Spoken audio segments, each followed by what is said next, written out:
Hello students, आज हम करने जा रहे हैं एक्सरसाइज 6.2 का क्वेश्चन नंबर 1। चलिए स्टार्ट करते हैं। हमारे पास दिया हुआ है question number 1, if A B parallel to C D and C D parallel to E F and Y ratio Z is equals to 3:7 then find the value of X. इस diagram में हम देख पा रहे हैं A B parallel to C D and C D parallel to E F. X और Y हमारे पास ये वाले एंगल दिए हुए हैं और जेड हमारे पास ये वाला दिया हुआ है। चलिए सबसे पहले हम लिख लेते हैं कि हमारे पास गिवन क्या क्या चीज़ है। हमारे पास गिवन है A B parallel to C D and C D parallel to E F, और दूसरी चीज़ हमारे पास गिवन दी हुई है Y ratio Z is equals to 3:7। हमें फाइंड क्या करना है? X to find X. इसका सॉल्यूशन हमारे पास क्या रहने वाला है,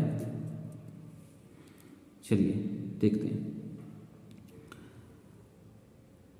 अब हमारे पास रेशो दी हुई है वाई रेशो जेड की, दैट इज 3:7। चलिए इसी को हम पहले लेट कर लेते हैं। Let y ratio z is equals to 3k ratio 7k। It means हमने y को लेट कर लिया 3k और z को लेट कर लिया 7k। चलिए अब हमारे पास ये देखिए, ये हमारे पास x और y इस लाइन के एक ही साइड में बन रहे हैं, ठीक है।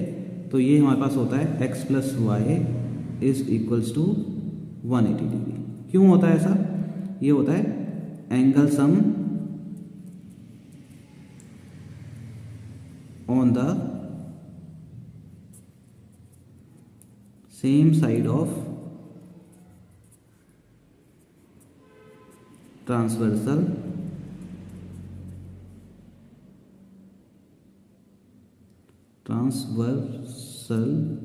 Is 180 degree. चलिए मैं आपको समझाता हूं कि ये हमारे पास क्या होता है, angle sum on the same side of transversal.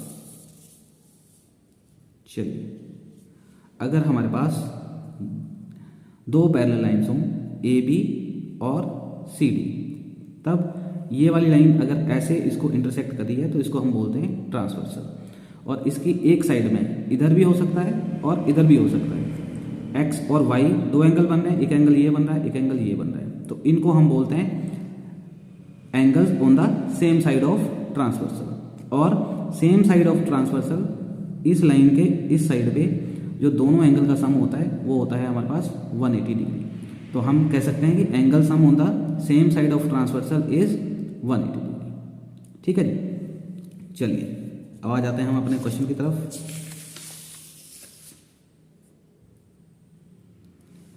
अब इस इक्वेशन को हम लेट कर लेते हैं इक्वेशन 1। चलिए अब इसमें देखिए हमारे पास यहाँ पे हमारे पास एक एंगल इसको हम लेट कर लेते हैं एंगल 1। ठीक है जी। हमने किसको लेट कर लिया? इस एंगल को एंगल 1। अब ये हमारे पास क्या बन रहा है? y is equals to angle 1। ये क्यों इक्वल होंगे? क्योंकि हम इनको कह सकते हैं वर्टिकली अपोजिट एंगल्स। अब मैं आपको बताता हूं कि वर्टिकली अपोजिट एंगल्स क्या होते हैं। अगर हमारे पास दो लाइंस ए बी और सी डी ऐसे इंटरसेक्ट कर रही हूँ, एक क्रॉस जैसा बना रही हूँ, ठीक है जी, तो वो क्या फॉर्म करती हैं? वर्टिकली अपोजिट एंगल्स, ये वाला और ये वाला। If two lines are intersecting then their opposite angles are called vertically opposite angles and they are equal. ऐसे अगर क्रॉस सा बन रहा हो हमारे पास, तो हमारे पास इन दो एंगल्स को हम बोलते हैं वर्टिकली अपोजिट एंगल्स। हमारे क्वेश्चन में भी ऐसा ही कुछ बन रहा था। ये देखिए, अगर हम यहाँ से लेके यहाँ तक देखें तो ये हमारे पास क्रॉस बन रहा है, तो हम इसको कह सकते हैं वर्टिकली अपोजिट एंगल्स। अब हमारे पास यहाँ पे देखिए एंगल 1 और एंगल Z, ये फिर से एक इस लाइन के एक ही साइड पे आ गए। तो हम कह सकते हैं यहाँ से कि angle 1 plus angle Z that is equals to 180 degree. फिर से वही हो जाएगा हमारे पास एंगल सम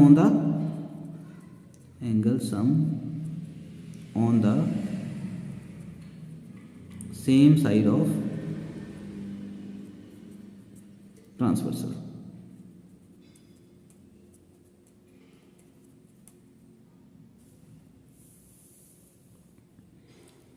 चलिए अब एंगल 1 हमारे पास किसके इक्वल है, y के इक्वल। y प्लस जेड हमारे पास आ गया 180 डिग्री, और y को हमने क्या लेट कर रखा है 3k, तो y की वैल्यू हमारे पास आ गई 3k और z 7k that is equals to 180 degree. 3 plus 7 हमारे पास हो गए 10k is equals to 180 degree. अब k की वैल्यू हमारे पास यहाँ से क्या आ गई 180 अपॉन 10, इट मीन्स 18 डिग्री। चलिए अब हमारे पास y की वैल्यू आ जाएगी और z की वैल्यू आ जाएगी। y is equals to 3 into K है, इसका मतलब 3 इंटू 18 54 डिग्री, और z की वैल्यू हमारे पास है 7k, it means 7 into 18 126 degree. अब y और z की वैल्यू हमारे पास आ चुकी है, लेकिन हमारे पास क्वेश्चन में बोला हुआ था कि हमें x फाइंड आउट करना है। तो x हमारे पास फर्स्ट इक्वेशन क्या थी, from equation 1 x plus Y is equals to 180 degree. अब y की वैल्यू हम निकाल चुके हैं,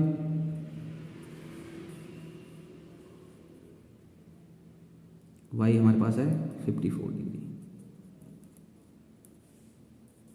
तो x की वैल्यू हमारे पास यहाँ से क्या आ गई 180 माइनस 54 दैट इज 126 डिग्री। चलिए हमारा क्वेश्चन सॉल्व होता है। Thank you.